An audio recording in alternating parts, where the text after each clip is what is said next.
ไปเศร้าในขอให้อีกต่อไปเป็นเพลงขอให้คง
จบไปitu ya kak sison koko ring batan kedai wambi ya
แต่เขาจะบอกชื่อมาอยู่เนาะเป็นเพลงที่ผมชอบมากเลยคือแต่ก่อนนี่เป็นเพลงคล้ายๆปุ่นผมจะร้องเขาว่าเป็นเพลงไทยสากลนะเพลงเนี่ยเป็นเพลงสตริงนะหรือว่ายุคของนันทิดาแก้วบัวสายเนาะแล้วก็ก่อนหน้านั้นมีรางวัลที่นักร้องเอเชียที่เพื่อนสับที่แข่งกันมีบุพาธรรมบุตรแล้วก็นันทิดาอนุทิดากวราพงษ์แล้วก็มีนันทิดาแก้วตาโบนี่แหละนันทิดาแก้วบัวสายนันทิดาแก้วบัวสายของนันทิดาแก้วตาโบแล้วก็มณีนุชสมิรสุดคนสุดท้ายคือสุชาติชวางกูลเป็นรักคือตัวเนี่ยเป็นเพลงที่ชอบที่สุดเพราะอย่างคนแต่งนี่คนแต่งแบบที่มันไอ้อะไรก็คือมันมีสัมผัสกันนะมีสัมผัสนอกสัมผัสในสัมผัสระหว่างว่าเรามาดูเพลงที่เพื่อนเอาทำนองต่างชาติมาร้องนะเพลงนี้มันจะทำนองไทยเนาะทำนองต่างชาติอย่างรักฉะนั้นเพื่อเธอที่ของวงพิงค์แพนเตอร์เอามาสัมผัสเลยนะลุงหนุ่ยเคยได้ยินก่อนจากห้องจักเพลงเนาะรักฉะนั้นเพื่อเธอเนาะเอามันมาสัมผัสเลยนะถึงจะแสนไกลถึงใต้ล่าขอบมันอันใหม่ๆหาเขาอันนี้เขายับกำอู้เขาใส่เลยถึงจะแสนไกลถึงใต้ล่าสุดขอบฟ้าแสนไกลเพียงดวงดาวฉันเรืออาทรแม้จะร้อนดังตะวันแล้วก็แกอย่างเหรอจริงเห็นเป็นของตัวไปมันมาสัมผัสนะครับมันมาสัมผัส สัมผัสแต่ว่าเพลงนี้มันเพื่อสัมผัสครับมันเป็นเพลงที่สัมผัสมากแต่งตั้งแต่อย่างสุดที่รักแต่เธอที่จะปล่อยรักฉันได้ลอยหลุดไปด้วยเหตุผลได้พบคนใหม่คงต้องยอมช้ำใจเมื่อเจอนะครับพอข้อที่สองแต่อยากถามเมื่อยามที่เธอเศร้ามีใครกันเล่าบอกเธอเนี่ยก็สระลงด้วยสระเป็นเพลงอื่นมันมีนะยุคก่อนแล้วนะแม้แต่เพลงของสาวก็บ่คล้องบ่จ้องนะครับมันยับมาใส่หน้าสื่อนะเพลงรักฉันนั้นคือเลยแบบยับกำมาใส่หน้าสื่อนะแต่เพลงนี้เพิ่นแต่งได้ดีมากชื่อว่าเพลงรักที่หลุดลอยคนห้องนี้แน่นอนคนต้องหูแน่นอนมณีนุชเสมรสุดหรือว่าครูอ้วนเนาะนะครับที่ประสบความสำเร็จนักที่สุดในบรรดาที่หมู่ที่ประกวดของเพลงเอเชียเนี่ยเนื่องจากว่าเพิ่นมาตั้งค่าเพิ่นมาตั้งเหรอเรียนสอนของการของเพลงครับมีลูกศิษย์ลูกหานักที่สุดเลยครูอ้วนมันมีลูกนี่นะครับแล้วเขาก็เลยก็เล่ามาว่ามันเป็นอย่างไรแต่จะถามว่าเพลงรักที่หลุดลอยเนี่ยพี่สมัยบอกว่าเป็นเพลงเก่าแล้วว่าเก่าแล้วแกเนาะถามว่าอัดแผ่นเสียงเมื่อใดปีไหนหรือแต่งขึ้นเมื่อใดอัดแผ่นเสียงเมื่อใดเนาะยังเป็นคำถามนั้นว่าเพลงรักที่หลุดลอยเนี่ยแต่งขึ้นเมื่อใดอัดเสียงเมื่อใดใกล้กันแล้วกันนะอัดแผ่นเสียงเมื่อใดกอไก่2525ขอไข่26ขอควาย27งองู28ตั้งแต่2526 27 28คิดว่าเป็นปีไหนที่เพิ่นเพลงเนี่ยมันออกมาครับเชิญแล้วครับฝึกสมองนิดหน่อยย้อนอดีตครับย้อนอดีตไป40 ปีครับวันจังหวัดอยู่วันจังหวัดอยู่รุ่นเดียวกันเลยปีรุ่นกันเลยเนี่ยรุ่นเดียวกันรุ่นวันยังหวานอยู่ครับ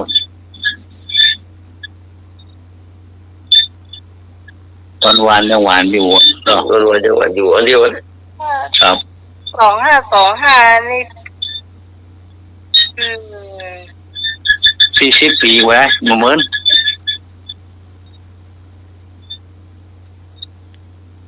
แต่แกว่าจะเป็นปีไหนครับนี่ก็มีคนจะตอบก็เชิญเลยครับห้อง ตู้50 60แล้ว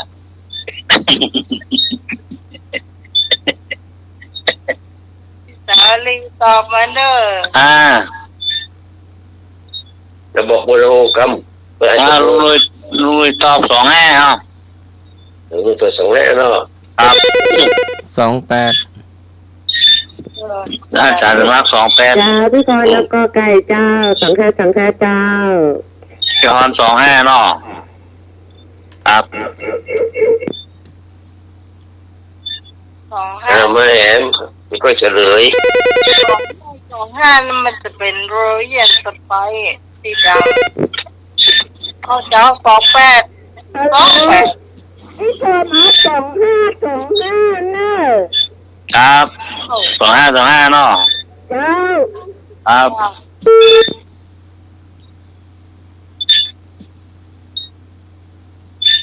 แม่หนุ่ยนี่ก็จับถอด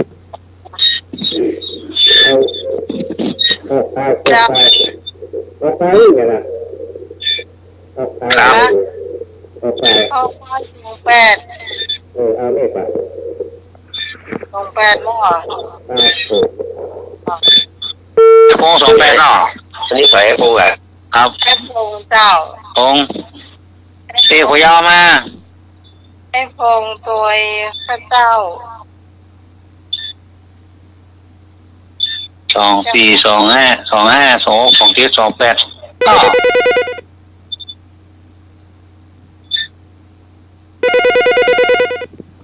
ความจริงมันก่อนอย่างนั้นที่ได้ที่ ครับผมเอกหัวยาว27เนาะ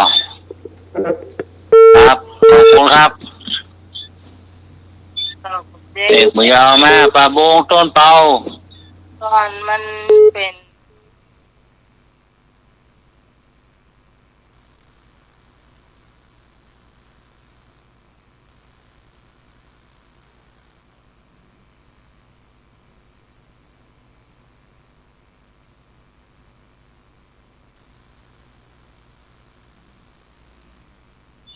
อ๋อเจ็ดยอด ในจันปิงเดี๋ยววันโปรพันเจ็ด ยอดด้านที่ไปว่าเพชรลินถ้าก็เจอคุยาติดก่อน นั่นน่ะแม่ปุยาน่ะอันนั้นน่ะ ว่า คนนั้นแหละ อ๋อเจ้าที่เปิ้นสอนตัดตรงนี้นะ เป็นอยู่ อืมก็ เดี๋ยวเขาเฉลยกันเนาะ ครับ เฉลยไม่มีใครถูกเลยเนี่ย โอ้ ที่ถูกก็คือ หลังจากเพลงอันเนี้ยอย่างว่าไอ้รักกับนั้นเพื่อเธอเนี่ย2526 2526เนาะ 2526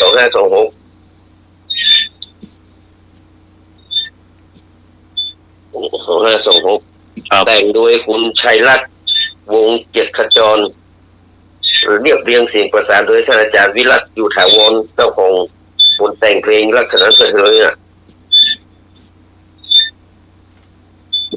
เด้อเปล่า รักกันเพื่อเธอ 2526ก็หลังจากเพลงนี้หน่อยหลังจากเพลงรักษณะเพื่อเธอหน่อยก็มันออกมาเชื่อรักษณะเพื่อเธอนี่พร้อมกับเปล่าคืนอ่ะ อ๋อ เนี่ยเปล่าคืนยังคนยังไงเนี่ยว่าพร้อมด้วยกันเลยของบุญศรีรัตนังนี่แหละบุญศรีรัตนังก็ไปออกทีวีครั้งแรกเลยอะที่ป้องคุยละ ครับ เปล่าคืนเนี่ยเปล่าคืนน่ะเนี่ยบุญศรีรัตนังออกไปปี2525นี่แหละเป็นปีแรกนี่ผมมาอยู่เชียงใหม่แต่เพลงนี้ออกมาไม่รุนปี26ต่อไปเป็นข้อที่2ถามว่าสิ่งที่ครูอ้วนมณีนุชเสวีรสุดเนี่ยก่อนที่มาเป็นนักร้องเนี่ยสมัยขึ้นไปทำนี้เนี่ยคนโดนอะไรอย่างมาก่อนครูอ้วนเนี่ยโดนเหตุสะเทือนใจอย่างมาก่อนกอไก่โดนไล่ออกจากโรงเรียนโดนไล่ออกจากโรงเรียนนะ ขอไข่ครูคือจบโดยบ่ต้องเรียนขอควายก็เสียชีวิตเลยออกจากโรงเรียนงองูทุกข้อนะขอไก่โดนไล่ขอไข่ครูคือจบโดยบ่ต้องเรียนขอควายก็ตายเลยออกจากโรงเรียนงองูถูกทุกข้อ ครับเลิกครับ เอาควายเนาะโวยเสนอ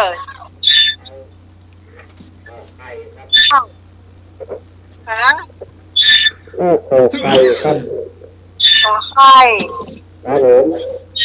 นายพงษ์เหรอโยขอใคร เห็นยังเก่งกันแล้วคือ ขอไข่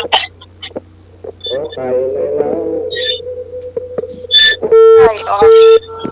แล้วก็ แล้วขอไก่อ่ะ มือก็ไกลเนาะ ครับ พี่ฮอนก็ขอไข่เจ้า ครับปลาเศร้าขอไข่ เต้าฟางเอาขอไข่เที่ยวขอควาย เชิญ ไปแหม พี่กรณ์นี่นักจริงแต่เจ้าแม่บ้านเขาเจ้านะ ก่อนมารับแล้วก็ รับฟังดู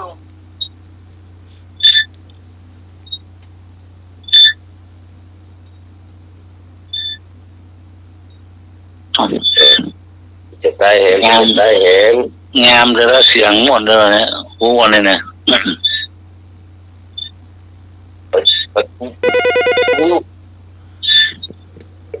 อยู่เป็นแฟน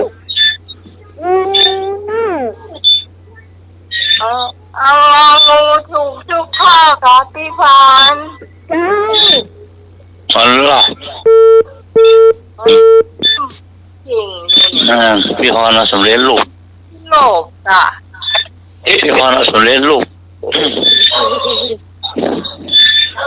เตะกินได้เลย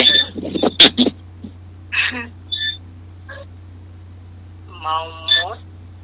เฉลยเนาะ ครับ แล้ว คือครูอ้วนเนี่ยตอนที่แกสมัครร้องเพลงน่ะแกสมัครไปร้องเพลงนี้นะแกยังอยู่ม .6 อยู่ม .6 ครูอ้วนนี่เกิดปี2504เนี่ยปัจจุบันอายุ64 ปีเพื่อนซุยเป็นแฟนกับจตุพลนะครับ อาจารย์อย่างว่าอาจารย์เชนนี่ไง ครับ จตุพลนั่นแหละ ครับเจริญพรเจริญพรแต่มันเมากันเตะเป็นรับโปรโมทมาได้เนาะ ครับ รักเมากันมาได้แต่บ่กล้าบอกก็เลยได้เปลี่ยนแปลงกันรอบเดียวก็คือตอนนั้นแกเฮียนอยู่ในซอยในบ้านเลยเฮียนแกเลยอยู่ในซอยในบ้านนะแต่ทางโรงเรียนเนี่ยเพิ่นบ่สนับสนุนกิจกรรมเพิ่นคือนักเรียนไปทำกิจกรรมแบบนี้เพราะว่าอย่างว่าชายป่วยคนหนึ่งคนต้องอยู่จะไปต่ออย่างนั้นมันจะคุมมาได้เพื่อก็เลยมาได้ไล่ออกโดยเรื่องออกอะคือก็ป้องกันให้ถูกนะเพื่อนเลยมาไล่ออกแต่ว่ามีซองขาวเลยอะคือพิจารณาผู้อ้วนก็เหมือนกันโดนไล่อะเวลา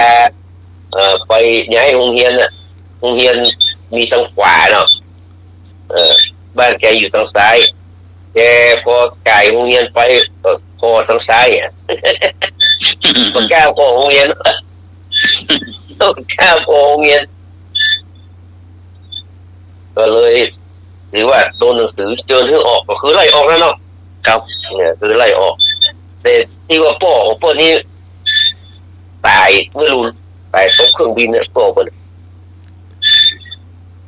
พ่อกูนี่ตายตกเครื่องบินโอ้ ก่อนจะ8 นาทีจะถึงกรุงเทพแล้วแหละจะเครื่องบินนั่นแหละเตาเปีย โอ้ แต่นั้นหลังจากที่แกได้อัดเทปกันแกได้ประกวดอย่างได้รางวัลมาแล้วต่อไปข้อ 3เนอะถามว่าเพลงเนี่ยรักที่ดูดลอยเนี่ยใช้ทำนองต่างประเทศแล้วมันเป็นประเทศอะไรอย่าง เพลงที่ที่มันเป็นทำนองนะสมมติของเป็นทำนองต่างประเทศถามว่าเป็นประเทศอะไรอย่างกอไก่จีนกอไข่เกาหลีกอควายญี่ปุ่นงองูฟิลิปปินส์จีนเกาหลีญี่ปุ่นฟิลิปปินส์ทำนองอย่างที่รักสุดรวยนะมันเป็นทำนองอย่างทำนองต่างชาตินะแต่ว่าเป็นชาติอะไรอย่างพี่ชาตินี้หรือชาติไหน พี่ตอบญี่ปุ่น ญี่ปุ่นเนาะ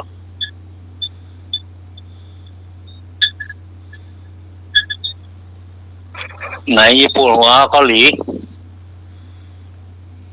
เกาหลีเนาะ ครับ การสมัครเหรอ ฮะ จากสมาคมศรีรัตนัง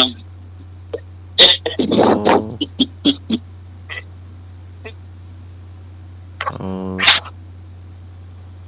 ต้องถามแกก่อนเลยว่า 16 ปี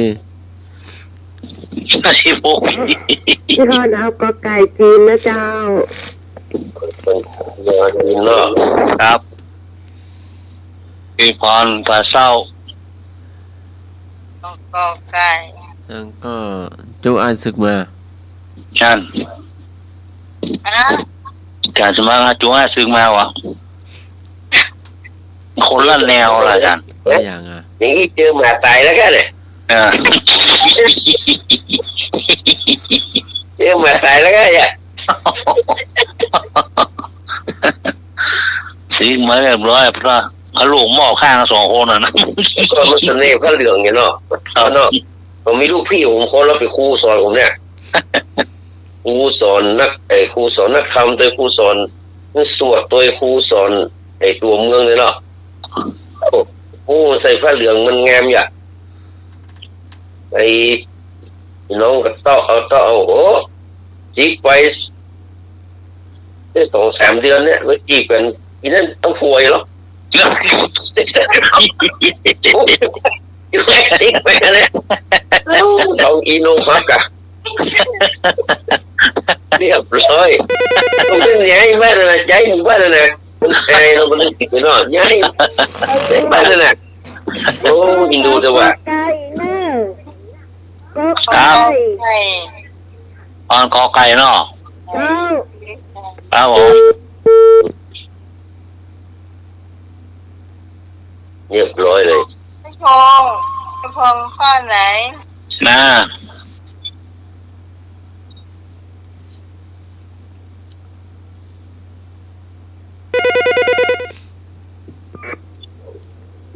จ้า วันนี้มีกว่า ฮะ เรือทางนี้เรือเนี่ยเรืออะไรเนี่ยเต็มหมดแล้วก็ มาเต็ม ทั้งข้อไหน ทางงงหู งองู วันนี้วันนี้วันนี้ เอาลองดูดีกว่า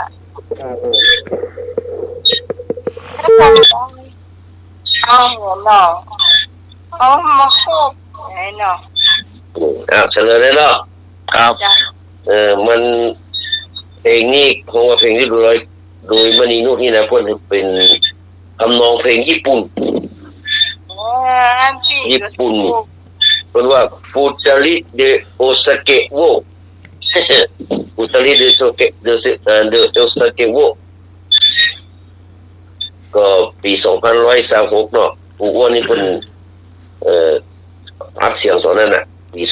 2136ผู้อ้วนนี่ก็เป็นครูสอนนักเรียนชื่อดังของคนร้องเพลงนี่นะได้การค่ายผู้อ้วนไปนี่สุดยอดเคยได้รับรางวัลหลายอย่างแล้วก็ประกวดถึงระดับยอดเยี่ยมของเอเชีย ครับ ได้ในปี1980บวกประมาณปี2522-23นี่นะประมาณนี้แล้วก็มีลูกศิษย์ลูกหานักเนาะนะครับเป็นเพลงที่ได้รับความนิยมในนะผมก็ชอบเพลงเดียวนะที่จริงแกมีหลายชุดกับ2-3 ชุดแต่มันมาดังเท่าเพลงนี้ดังอยู่เพลงเดียวอ่ะแล้วก็ตรงเขาในช่วงเขากำลังจะเป็นวัยรุ่นเนาะเพลงนี้เนาะ ครับ หรือว่าไปว่าบอก มีหมาตายซะหน่อยเลยกะเงินครูเลยกะแต่เขาบอกซื้อหมดครูนะ แต่เขาไม่เหมือนครูนะเขาก็บอกพวกแกกับโอ้เพลงนี้ออกพอดีว่าก็ตุ้มมุ่นขนาดน่ะมันจะเป็นเพลงที่เขาชอบตั้มก็ตั้มในเพลงนั้นก่อนวันนี้น้องเอามาของในการวันชอบอย่างว่าเพลงไงวะสองอย่างนั้นเพลงของช่องวันอ่ะเดี๋ยวมาทุกวันที่เนี่ยมีน้องเอามาของจะดีหรอเพราะว่าครูอ้วนครูนี่เขาจบนี่มันนะเขาจะเพลงเขาเสียงจะเขาสูงก็สูงต่ำก็ต่ำเนาะครับร้องได้ดีสุดยอดเลยเพลงเนี่ยก็เลยชอบเพลงนี้แล้วเพื่อสัมผัสมีสัมผัสตัวนี่ก็จบของครูอ้วนไปปัจจุบันครูอ้วนก็อายุ64 ปีคือความมีผัวเป็นฝรั่งญี่ปุ่นอยู่นะนี่ไปละอาจารย์เจมส์ได้กี่ละมาต่อไปมาถึงเพลงรักริงโง่ของครู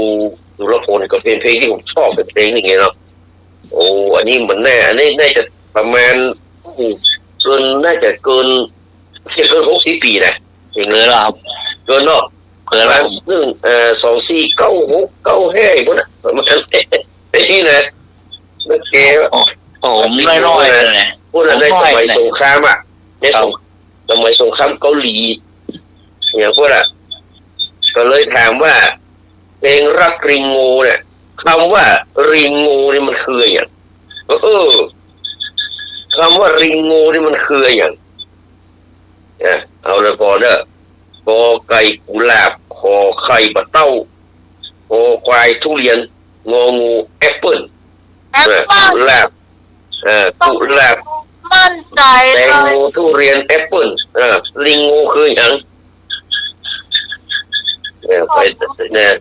น้องพี่เคยบอกที่สมัยเอาแอปเปิ้ลเนาะแอปเปิ้ลนะมีใครจะมาตอบไปอย่างอื่นมันก็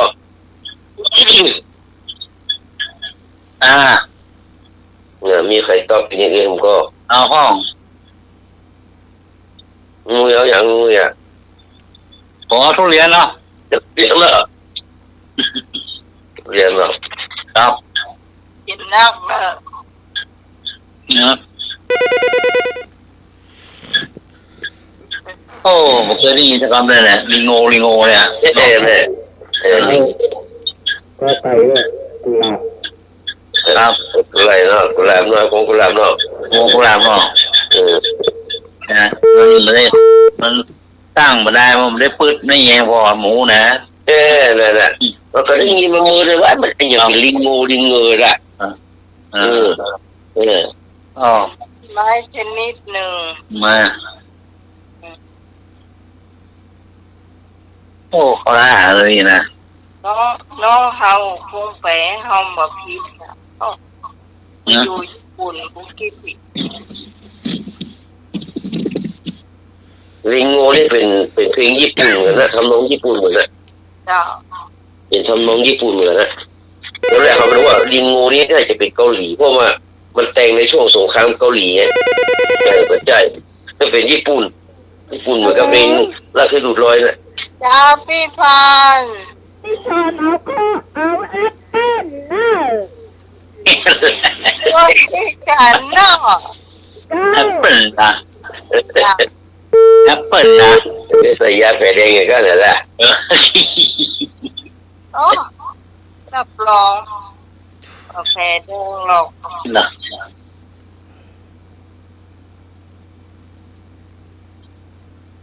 บอกว่าจะรอเธอที่ใต้ต้นลิงโง่นะมาแต่มันยิงมันแต่พอร้องเป็นอย่างแท้เนาะเดี๋ยวการแต่มาแต่นั่งนะก็งงอ่ะผู้ชายว่าคืออย่างไรพึ่งโง่นี่กับโง่นี่เราคืออย่างนั้นต้องบอกเกวียนใช่ไหมต้องบอกเกวียนใช่ไหมเนาะลิงโง่คือบอกเกวียนแล้วก็มีก็บอกเกวียนแล้วเราไม่เปิดบ้านเราแจ้งหันแล้วเนาะก็เต้าแค่บอกแค่มีบ้านเราก่อนเนาะทุเรียนต้องให้กันเนาะทุเรียนต้องให้เราจะต้นบอกเกวียนได้กันว่าต้นบอกเกวียนนะครับปัดแต่ถ้ามันดิบมีฝาดอยู่เนาะถ้ามันสูงนี่แขวนไว้ที่อันนี้จะหวานแล้วเนาะพอนกมันตอบให้แล้วไม่ละ ว่าคือบ่ฮู้จักบอกเวนมันฮู้จักกะอหยังฮะเดี๋ยวก่อนน้อยๆเลยน้อยๆนะ บัตตาโคบอ่ะ เออ บัตตาโคเป็นน้องบักเวน นะ บัตตาเวนของคนไทยของเงินบักเวนว่าบัตตาโคตะโคบยักษ์เนี่ย มันเป็นคนละเรื่องไม่เหมือนกัน บัตตาโคมันหอมหวานเนาะอันนั้นมันอันนั้นบักเวนมันก็หอมแต่มันฝาดไง ว่า มันคนละอย่างเนื้อในมันก็คนละอย่างกัน แกโมมาปีนะ บ่เคยหัน จะเลยได้เนาะจะเลยได้เนาะ จ้ะ เพราะว่ารักริงโงที่ครูสุรพลแต่งเองร้องเองเนี่ยมาจากเพลงญี่ปุ่นเป็นเพลงญี่ปุ่นที่แปลเป็นไทยว่าดอกแอปเปิลยังคงบานเพราะนั้นริงโงก็คือแอปเปิลรักริงโงจึงหมายความว่าความรักใต้ต้นแอปเปิลที่จริงมันเป็นเพลงเศร้านะเป็นเพลงเศร้าเป็นคล่ำกรนแต่ว่าทำนองมันได้เนาะทำนองมัน เพลงเศร้านะเพลงนี้เป็นเพลงเศร้านะเพลงเศร้าที่เต้นได้อะเพลงนี้มันเพลงเต้นหรอรักริงโงแต่ความจริงแล้วเนื้อหามันออกทางแนวเหงาเศร้านะแต่จังหวะเพลงมันนี่มันทำให้ลบความเศร้าความเหงาออกไปหมดเลยก็เลยเป็นรักริงโงที่เราฟังทั้งหมดวันนี้เนาะแล้วก็ถามคำถามหนึ่งสำหรับเพลงอ่ะเพลงนี้พูดเพราะว่าเป็นเพลงอย่างก็บัสลบเพลงจังหวะบัสลบนะแต่อยากจะรู้ว่ามันเป็นจังหวะการเต้นของประเทศใดและได้รับอิทธิพลมาจากไหนเพลงนี้เป็นเพลงจังหวะบัสลบเป็นว่านะแต่อยากจะรู้ว่ามันเป็นจังหวะการเต้นของประเทศอย่างและก็ได้รับอิทธิพลมาจากไหนเอากอไก่นะพี่ไทยเขานะได้รับอิทธิพลมาจากเกาหลีขอไข่ประเทศญี่ปุ่นได้รับอิทธิพลมาจากอังกฤษคอควายเกาหลีประเทศเกาหลีได้รับอิทธิพลมาจากสหรัฐงองูลาวได้รับอิทธิพลมาจากฝรั่งเศส4 ข้อกอไก่ไทยเกาหลีขอไข่ญี่ปุ่นอังกฤษงอคอควายเกาหลีสหรัฐและงองูลาวฝรั่งเศสประเทศไหนและแล้วครับอิทธิพลมาจากไหนจังหวะมันของพ้นของว่าจังหวะแบบนี้เป็นจังหวะบัสลบไอ้คงอ่ะเป็นนักเรียนเห็นคุณลาวฝรั่งเศสเนาะอะไรเว้ยอเมริกาเกาหลีเกาหลีเนาะครับเกาหลีอเมริกาเนาะอย่างนี้ใครจะเต้าทำก็4 ทุ่มแล้วได้ครับเน้นลักละมาใครทำข้อตัวท้ายอ่ะนี่มีเจ้าข้อท้ายแหละเห็นข้อหนึ่งมีเวลาเห็นเยอะ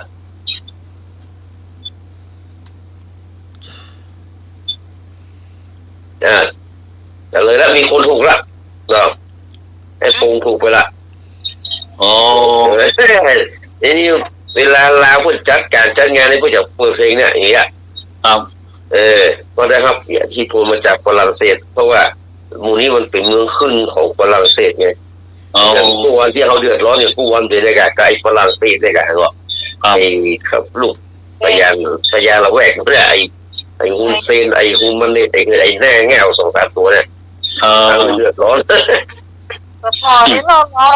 ถามแมลงเนี่ยแล้วย่างละถอยละก็เป็นข่าวดีเนาะ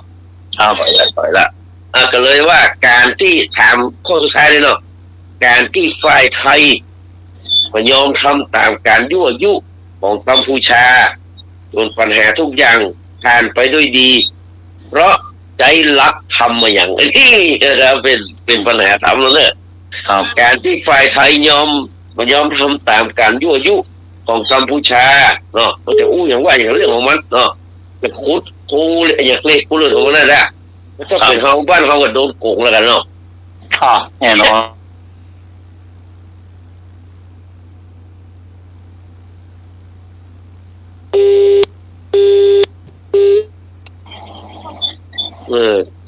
ก็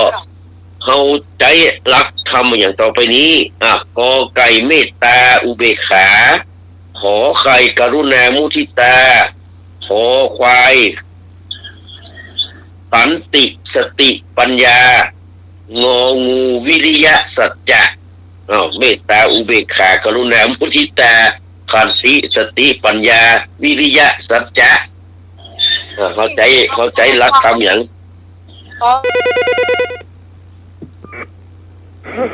ทุกคนตอบคอควายขันติสติปัญญาเจ้า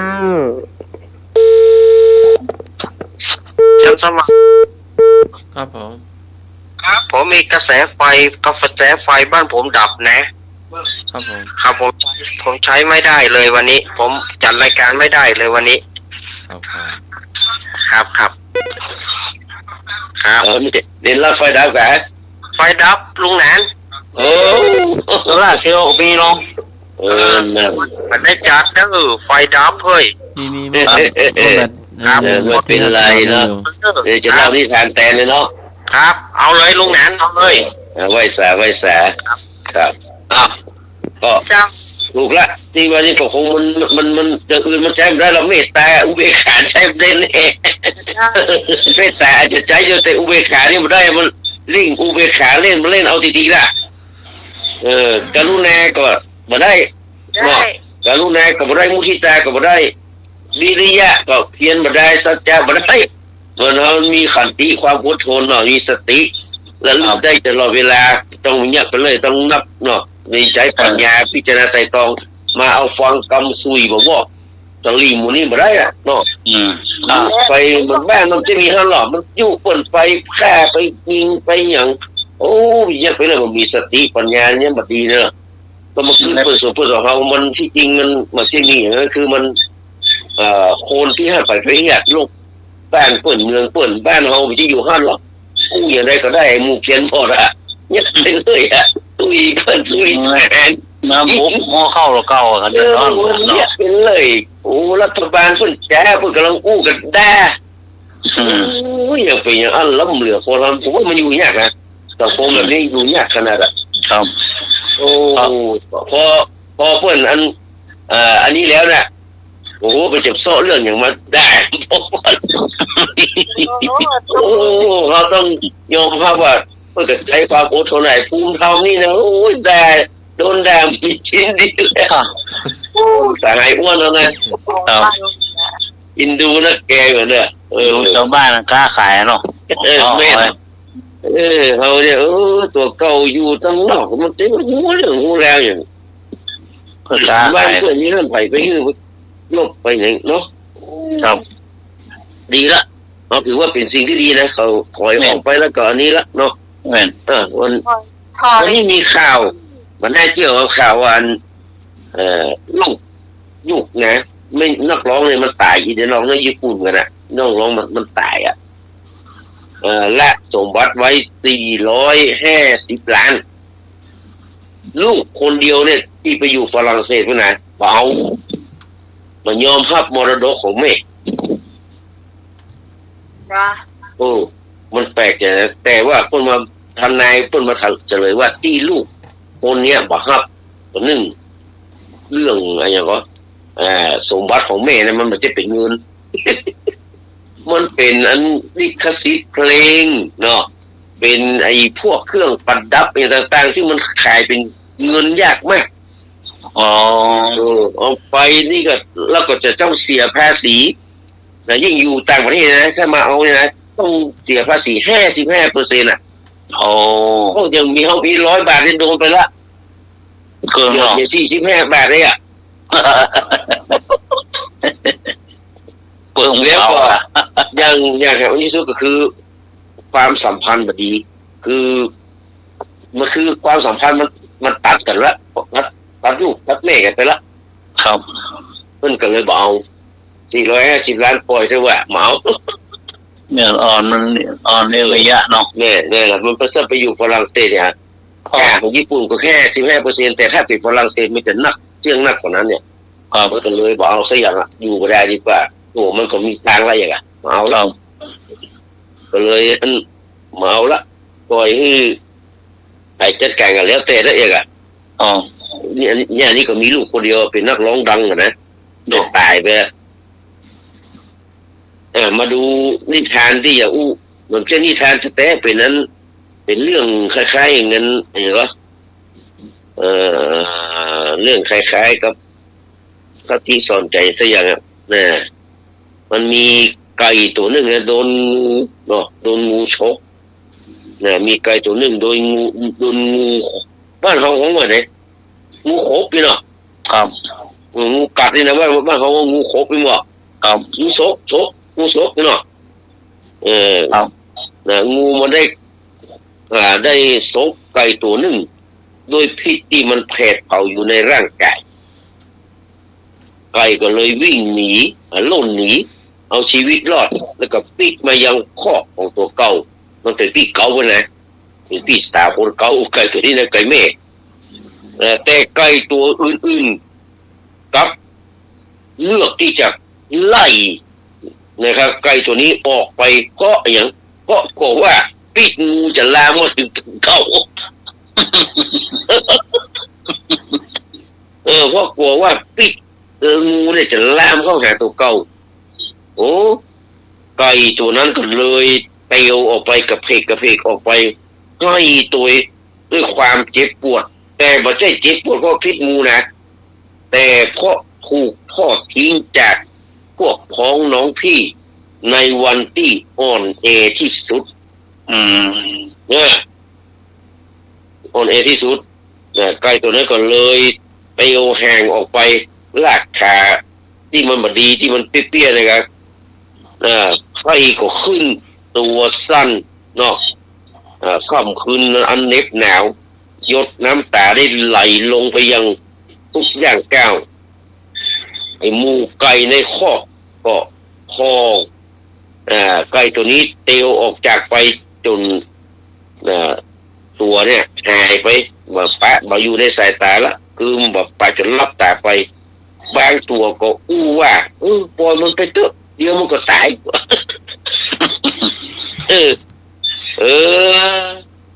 เมื่อไก่ตัวนั้นรับหายไปไก่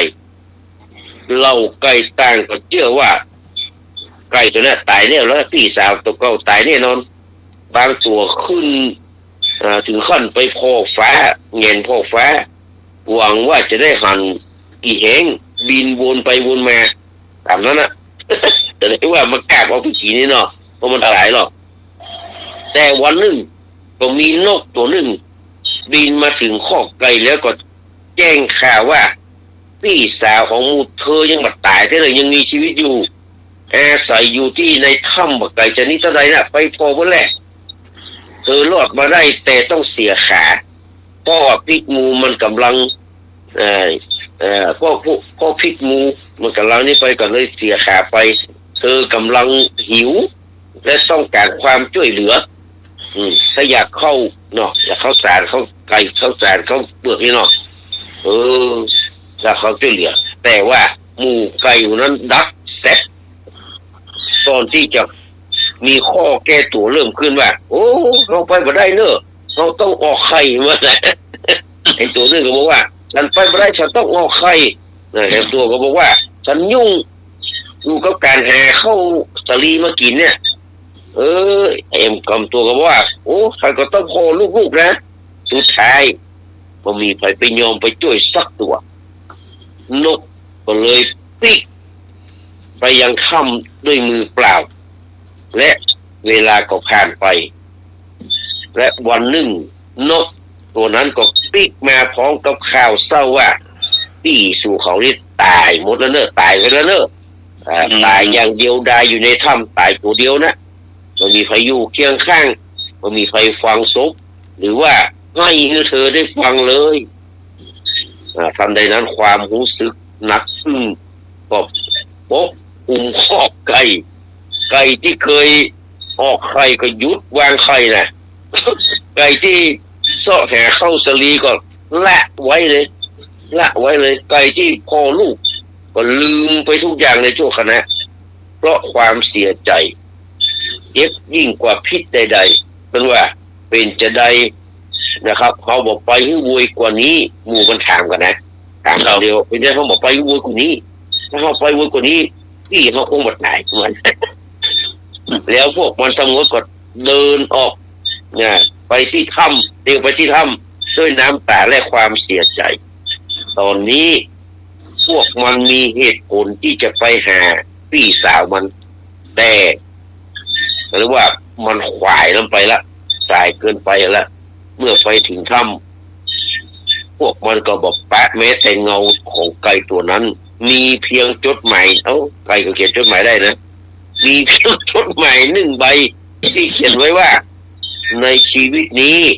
หลายครั้งผู้คนไม่ยอมแม้แต่จะเตะข้ามถนนเพื่อไปช่วยนะครับเมื่อตนยังมีชีวิตแต่ยอมเดินข้ามโลกเพียงเพื่อจะมางานศพเมื่อคุณตายและน้ำตาส่วนใหญ่ในงานศพ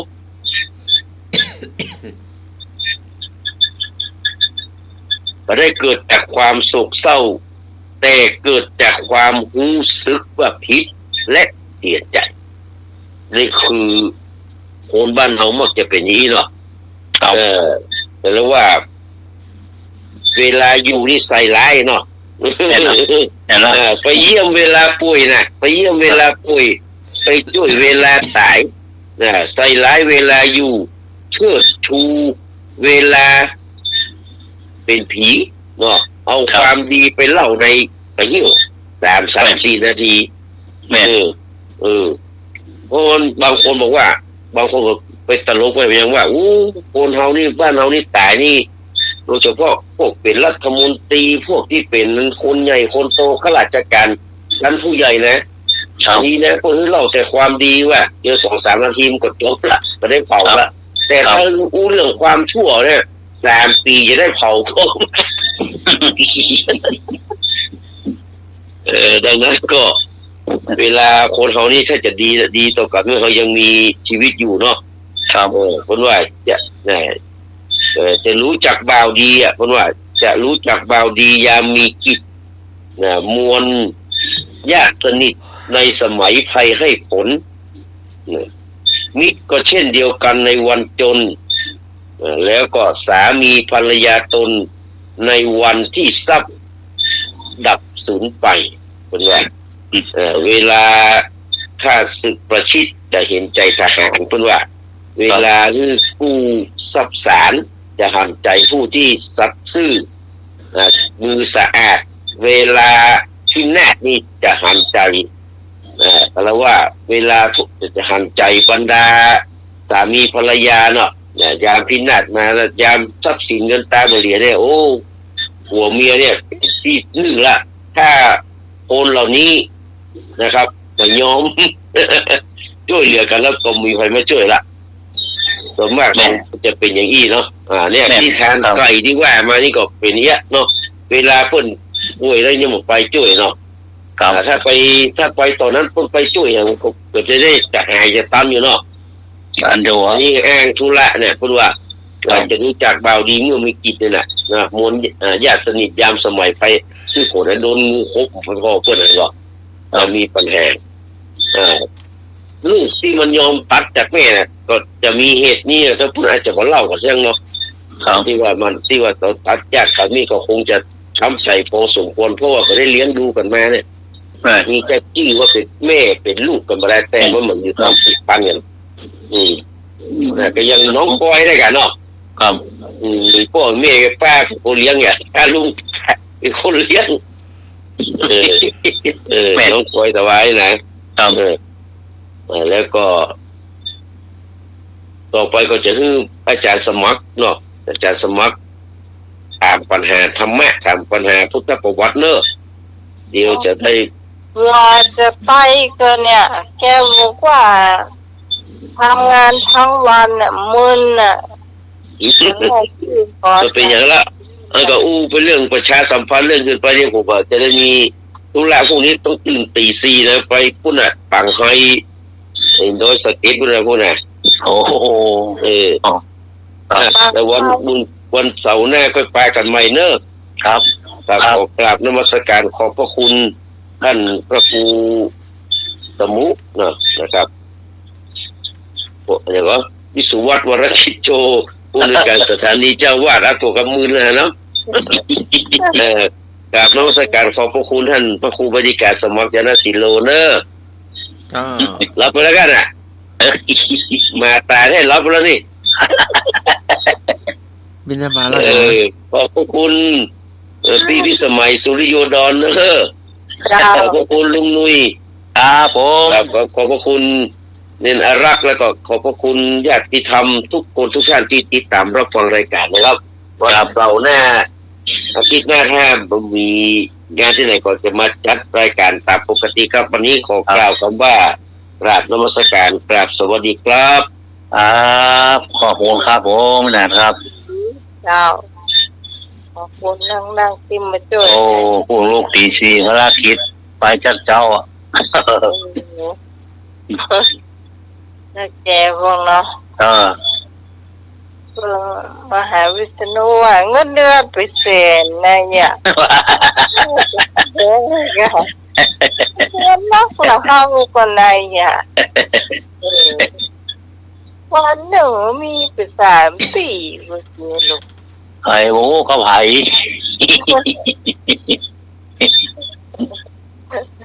โอ้ยนะฮะนี่เป็นโอ้โหฟังเนาะ ครับโอ้ขอบคุณนะครับสิ่งดีๆมาเปิดโปงแต่ลูกตอบได้ไปไม่ไป10 ปี20 ปีโมเป็นอย่างความหมายของโมโมความหมายแล้วเนาะ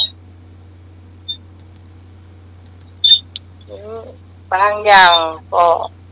ต้องเปิดหู แน่เชื่อนะอ๋อก๊อกควบให้เลยเอารู้แล้วก๊อกอย่างเนาะ ก็นี่อย่าง เออ โล่ง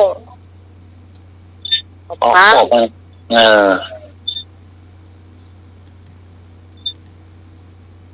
ตอนเดียวจะก๊อกละ มันติ้วอ่ะจากสมัคร ฮะเที่ยววัดแล้วกัน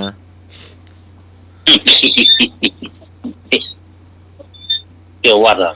เปิดเที่ยววัดละกัน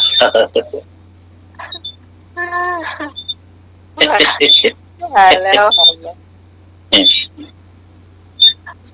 อะไรเป็นกอกมุจักกอกอ่ะ กอกกา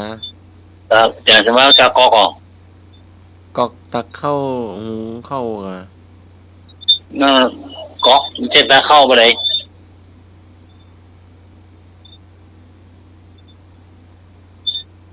ก๊อกตักน้ำกัน หอกตักน้ ขันน้ำอ่ะ ำตักน้ ติ้วกันก็ขันน่ะ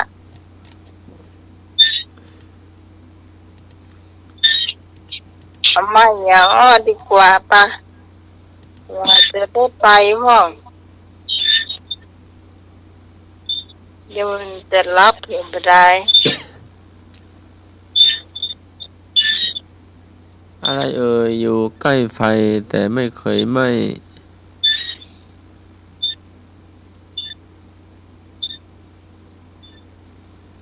อย่างอยู่ใกล้ไฟบอกเคยไหม้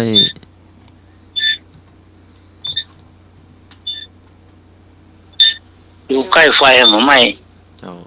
หลอดไฟ เงาตัวเก่าอะ เนี่ยนะ อะไรไม่ได้ตั้งใจฟังแต่ได้ยินทุกครั้ง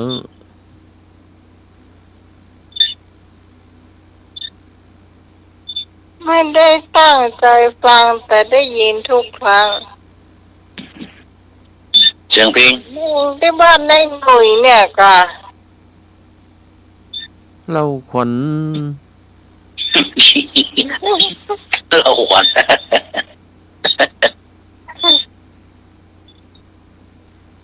ยังได้ยิน อืม มีคนมาบอกเขาอีก อย่างกลางวันแบนกลางคืนปอง กูด เจ้าหมอนมันเป็นจะไรอะ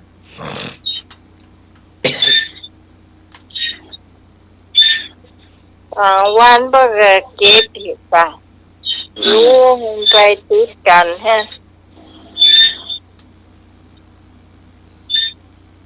เมื่อคืนมากระตักมามันเป็นตีแจ้ง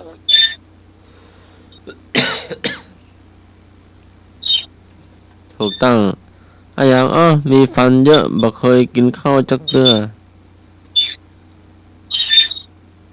นะแล้วก็ ยังวะเส้นวะ อย่างมีฟันเยอะ แต่บ่เคยกินข้าว มีเขี้ยวนักแต่บ่เคยกินข้าวหรอก หวี ถูกต้อง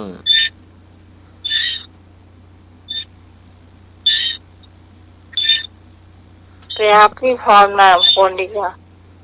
ผีอย่างทำข้อสอบ เกือบได้ ฮะ ผีอย่างทำข้อสอบเกือบได้ เกือบได้มากระตุกค่ะ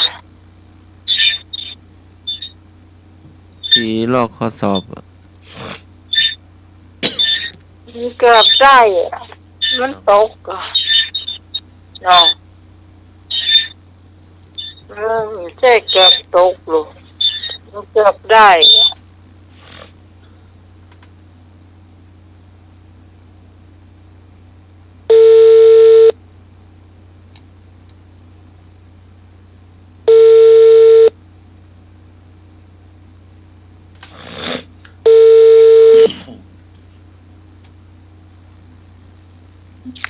เจ้า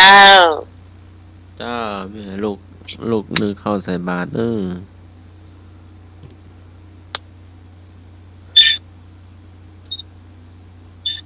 จ้า มาอย่าอ้อเพละ อย่างอย่างลูก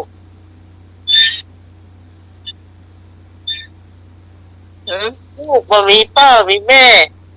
แต่กันจะไปจังใดก็โดนแตงเจ้า ลูกมีพ่อมีแม่ เจ้า ไปแล้วก็โดนแต่ง แตงขึ้นแตงลงเจ้า ไม่เสียบข้าวโพด ใช่เจ้ามาใช่เตื้อเจ้า แต่งอ่ะ ลูกเจ้า ลูกมีพ่อมีแม่ไปได้พ่อก็แต่งอ่ะ เจ้า สุกไอ้หลอนะแสงไอ้หลอขึ้นร้อง ฮะไอ้อีกอ่ะ เจ้า ไอ้ว่าอะไรอ่ะ ลูกไฮโลลูกไฮโล โอ้นี่โตกันแล้วนะ พ่อเอิญเขาบ่หูจักแต่จะว่า นี่โต เขาเล่นเนาะเล่นก็เลยค่อยเหมือนนึกถึง โอ้ไอ้นี่เก่งดังโตแล้วเนาะ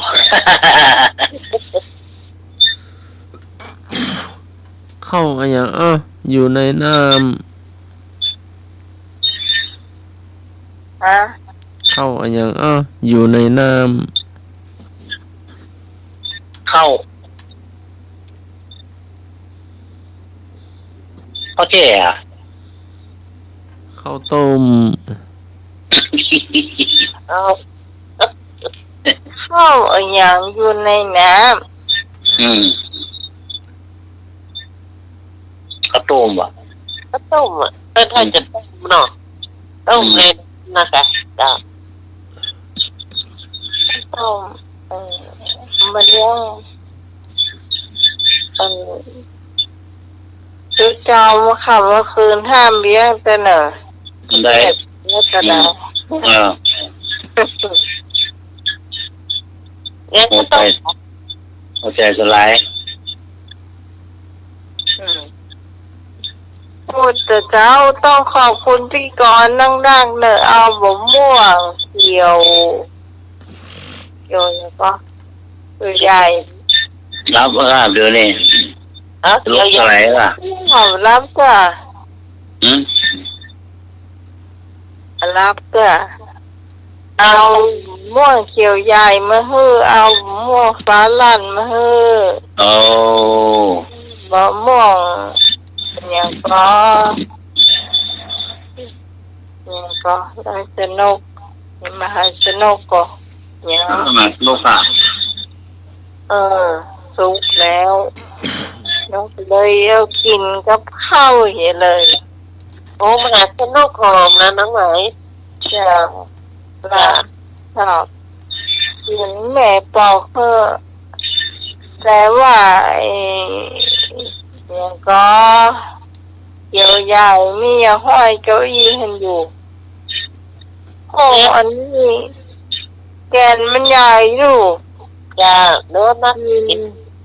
มันต้องกี่หลายคนกันอ่ะ โอ้พี่พรกิ กิ น น เลย เดียวเบิกกับพี่กรณ์จ้างมาคือแกนหนึ่งมันมีเจ้าขีดแกนหนึ่งมี7 ขีด โอ้ แค่นั่งกินคนเดียวจังหมดเลยจ้า โอ้โอ้มาพอสายถ้าขีดไม่เอีย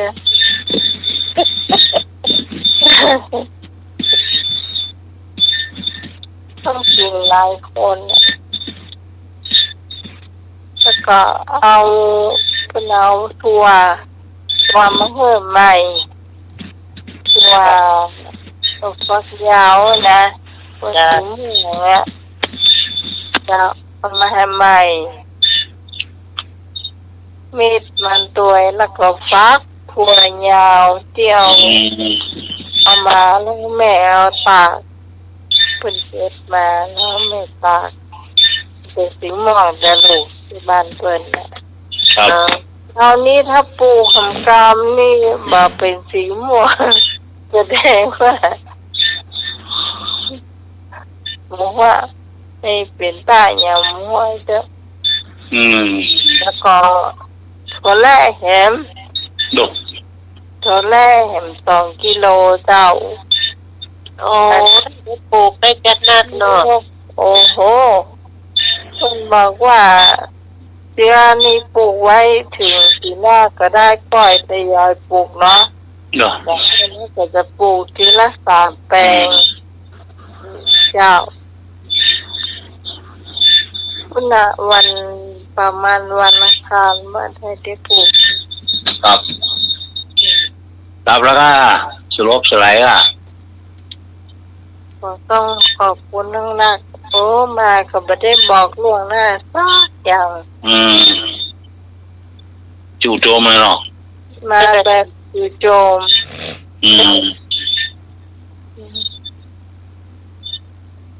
เอามะนาวมาเพิ่มต่างหาก โอ้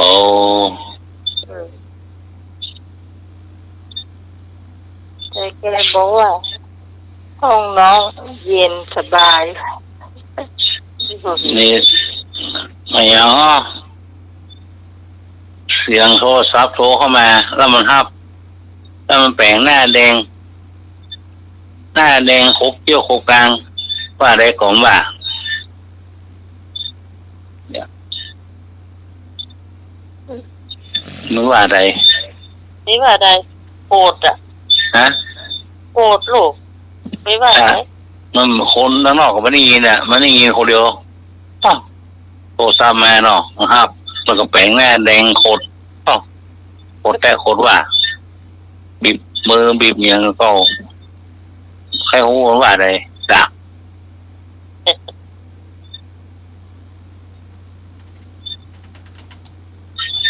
โอ้ซับไปเมื่อไรก็เลยขาครับ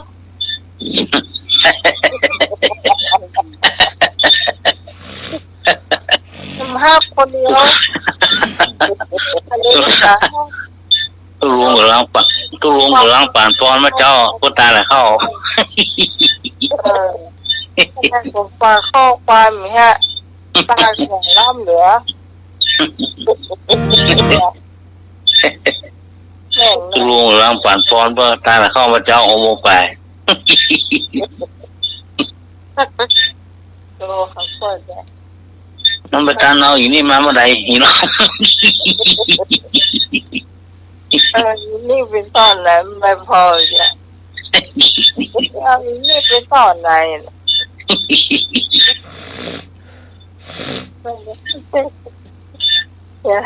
จะสมมาเข้าใจมันดูเรื่องเดียวเข้าใจเลยนี่ จุ๊ไอ้ซื้อมา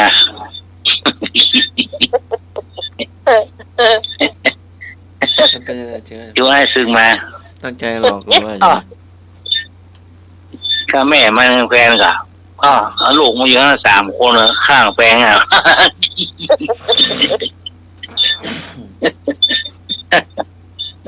มัน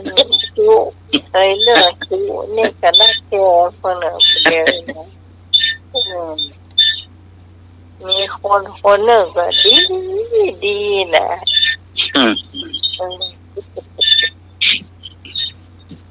เพื่อนเป็นคนดีอยู่แล้วนะ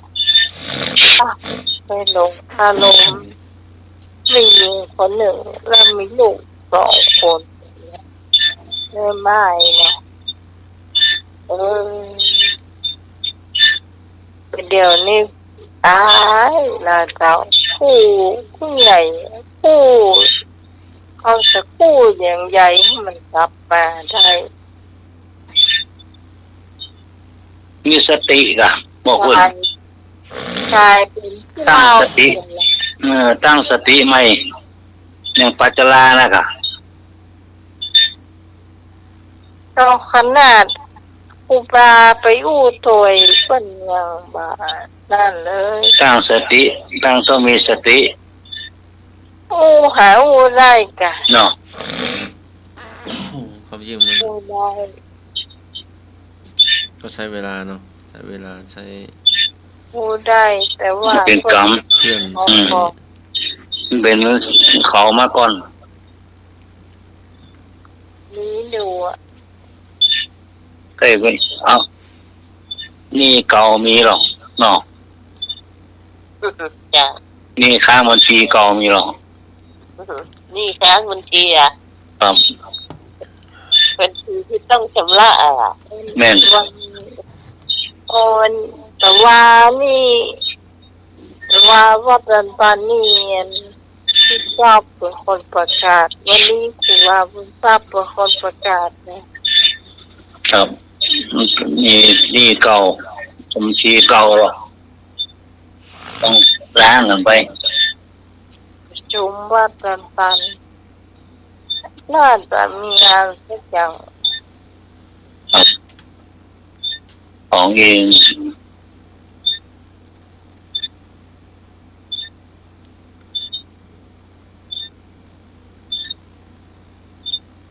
ถ้ากรรมการแล้วก็รายชื่อนึง เรื่องผู้จานนะท่านผู้จานนะผู้นานครับผู้จานครับทุกเจ้านะคะเนาะ จ้ะ เมียผู้นานตายนานบอกทุกเจ้าโอ้เมียข้าเมียละให้โอ้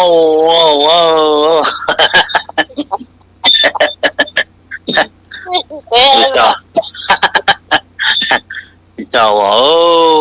นานเป็นกลัวตัวบวชมาละโอ้โหกะ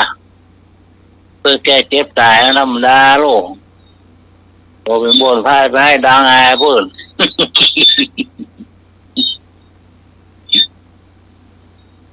ของนี่มันแน่นอนมันนั่งโคง แม่ตัวเจ้าป่าหรอ อยู่ไปเมินนั้น แม่เจ้าจ่ายเดือดร้อน นานไปหาให้ใส่บุญนานนะ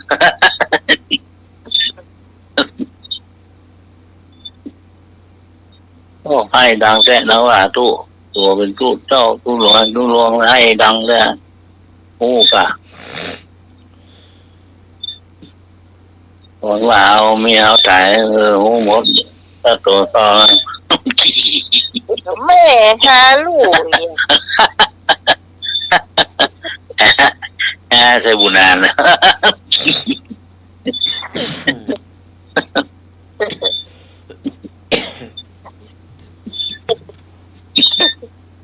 ตุ้งทองมาเก่งเลยอ่ะ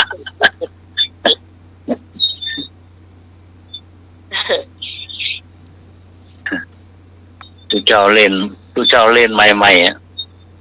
ซื้อใหม่ๆบนเทิงวะ ฮัลโหล1 2 3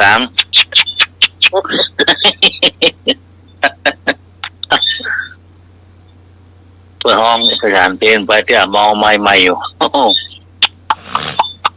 ฮัลโหล1 2 3ได้ยินก่อน ยินแล้วเปลี่ยน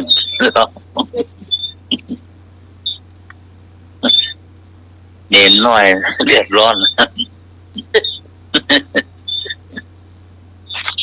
ตัวลุงเย่แหละมาเต็มกับควงเต็มขึ้นได้เนี่ย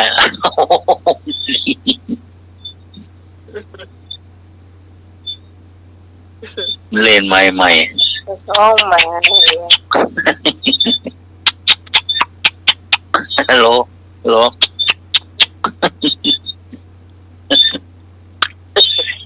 มาเต็มขึ้นได้เพราะต้องไปซาว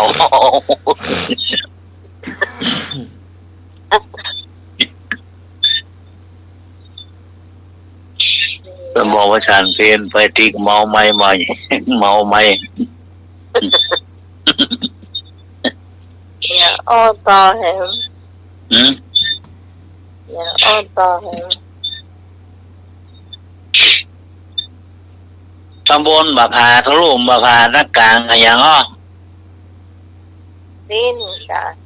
ฮะ ปวดท้องขึ้นกับบ่อผาปนกับบ่อผางูสิงสาลอดเกลืน ดินเนาะ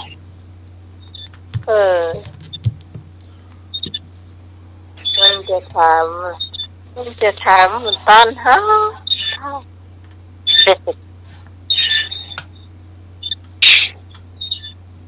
เดี๋ยวน้ำอะไรกินไม่หมด น้ำลาย นะ น้ำลาย น้ำลายเหรอ เจ้า อ๋อ กินมดก็เสื้อเนาะ มันลูกอะไรไหมฮะน้ำประปาก็ไม่ใช่หรอกน้ำลายหรอก จ้า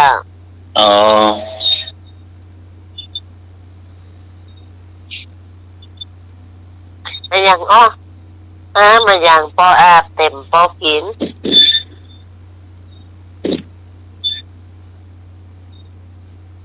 น้ำ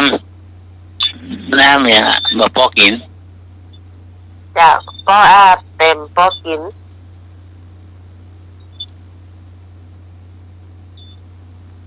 พออาบพอกินเนาะ จ้า น้ำลาย ไม่ใช่ อาบด้วยนะอาบด้วยนะอาจารย์ น้ำลายนี่ปอกินแต่ปออาบแต่ไออย่างอ้อปออาบน้ำไออย่างอ้อปออาบเต็มปอกิน น้ำมะพร้าว ใจเตื้อ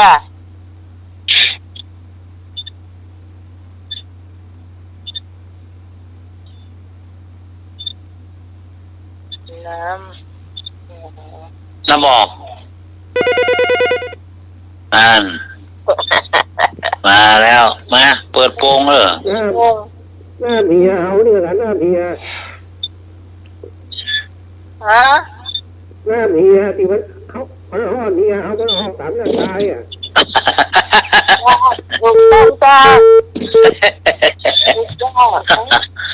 โอ้ยไอ้จบ2 ข้อเลย จ้า นั่น พักเมียต่างน้ำนะกะ เอา พอกินจ้า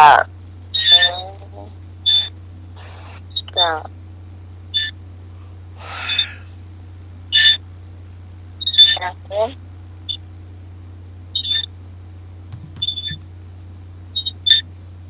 เนี่ยคนเท่าไหร่ไม่รู้จักเสี่ยง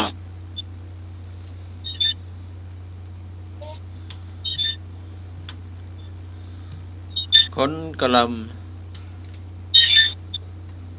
ใช่เนี่ยคนเท่าไหร่ไม่รู้จักเสี่ยง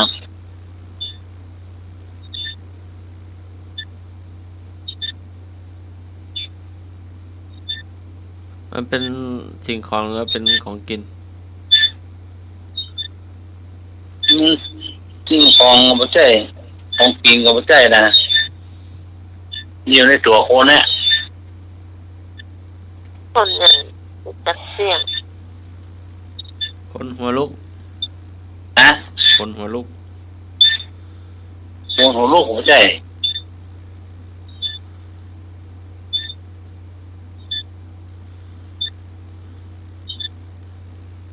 เน่า เอาเนาะ จะ เออเจ้าแจ้งอ่ะ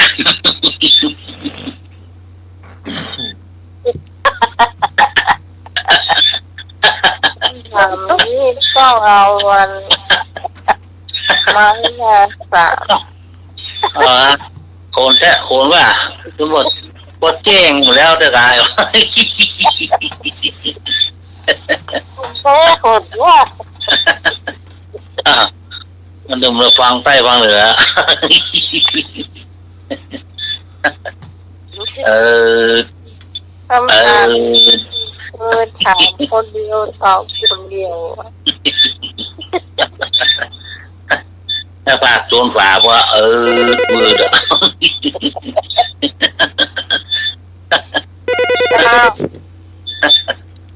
ข้าวมาไทย อ้องมาถึงลูก หายปัญหามาเป็นนะต้นไม้นะสามหัวหน้าไหมนะ ยังก็ อันนี้คุณหายปัญหาประจ้างต้นไม้นะสามเนอะวะนะ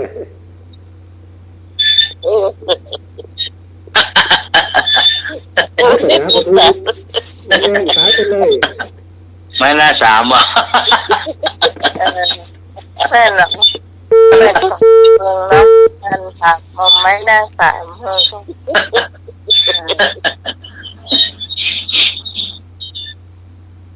มีคนสนับสนุนแล้วนะ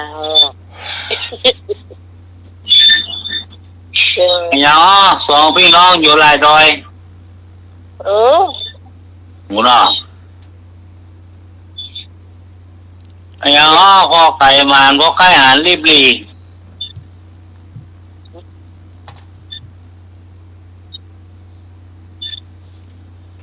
เป็นก็ว่าไม่อ่ะ ก็ไก่มานก็ไก่หานรีบรี ก็ไก่บ้านก็ไก่หัน ครับ คนตา ยังครับ จมูก ปลายจมูก แน่นอนถูกต้องครับ สองพี่น้องอย่างสองพี่น้องอยู่ไรคณะ 2 พี่น้องอยู่หลายคณะ ตาสงตาเขานี่แหละ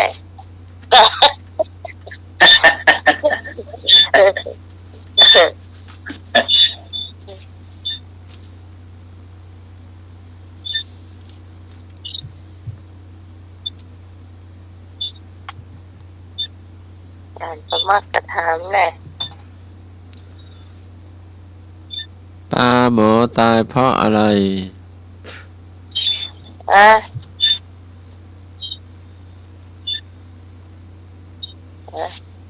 เดี๋ยวก็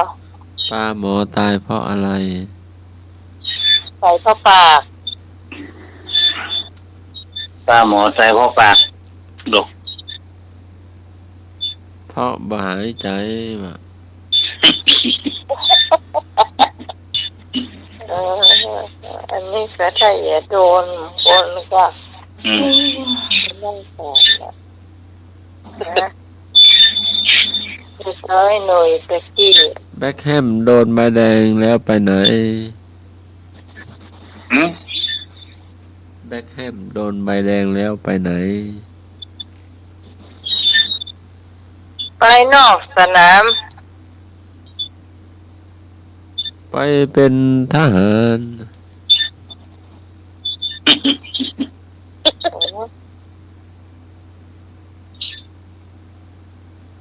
อ๋อเสียนเป็นแข่งนะ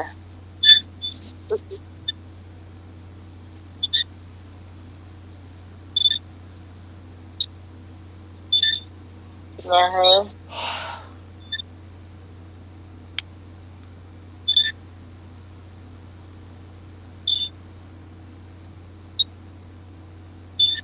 ที่พอจะถามได้เนี่ย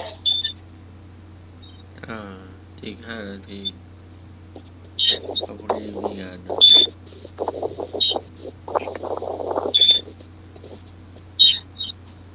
อย่างมีไส้เต็มมีไส้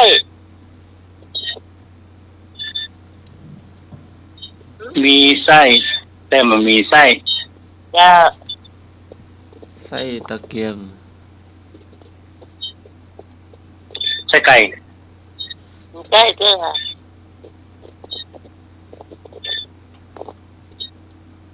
ไส้โรตี ใกล้จ้ะ ไส้เสียงไข่ ใกล้ก็จะ ใช่แต่บ่มีใช่ จะ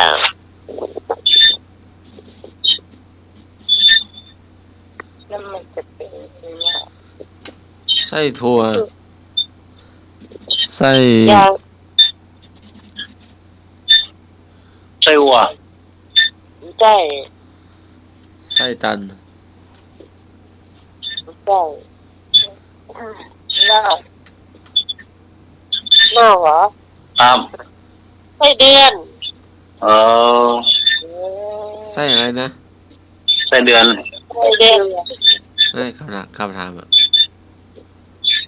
หรือไส้แต่ไม่ใช่ ถ้าถึงถามมันถูกต้องนะชื่อเป็นไส้แต่บ่มีไส้อีกอะที่ทำต้องตั้งคำถามแบบนี้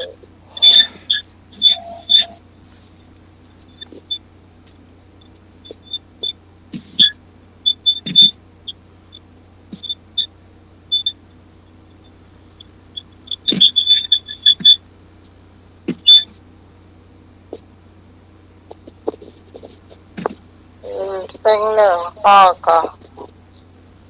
ตัวอยู่บนฟ้า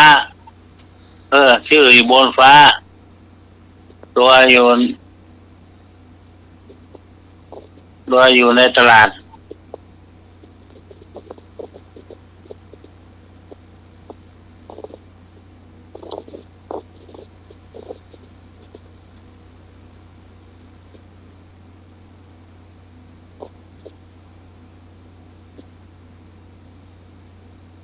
ชื่ออยู่บน ปลาดาว ถูกต้อง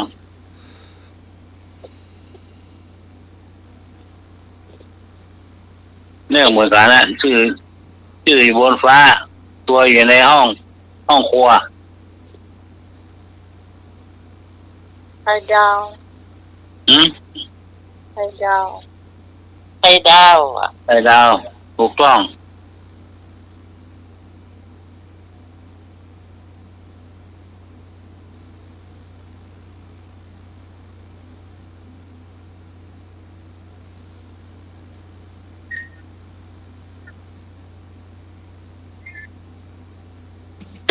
5 ทุ่มแล้ว เจ้าสำหรับวันนี้ขอบคุณคุณผู้ฟังที่อยู่ เป็นกลุ่มเป็นกีมกันนะเจ้าเอาขอลาคุณผู้ฟังเนาะดีๆไปเขียนซะอีกก่อนขอติดหน้าเจ้าเราจะมาพบปะกันใหม่ขอบคุณพระอาจารย์เรื่องสู่สมุวิศวะธุรกิจเจ้าพุ่มในการประกาศนี้ที่เมตตาเลยรักษาขอบคุณพระอาจารย์รักคุณไวติกาสมัญญาและศิลป์แล้วก็ขอบคุณไอ้หนูเจ้าขอบคุณพี่พานและเจ้าที่หลังเจสีตัวไอ้เจ้าสำหรับวันนี้ทีมงานทำมักให้เคลียร์ทุกคนต้องลาคุณผู้ฟังไปเสียก็อีกก่อนขอคุณผู้ฟังทุกท่านโชคดีเหมือนกันทุกคนสวัสดีจ้า ครับผม สวัสดีจ้า ครับนิมนต์สมาครับผม อังคังทนังชีวิตันจาปิสัพพังผู้กล้าสละทรัพย์อวัยวะและชีวิตเมื่อระลึกถึงธรรมค่ำคืนนี้ก็ไว้พระสวดมนต์แผ่เมตตาหยาดน้ำหลับเป็นสุขตื่นเป็นสุขขอเจริญพร สาธุสาธุสาธุครับดีครับ จ้า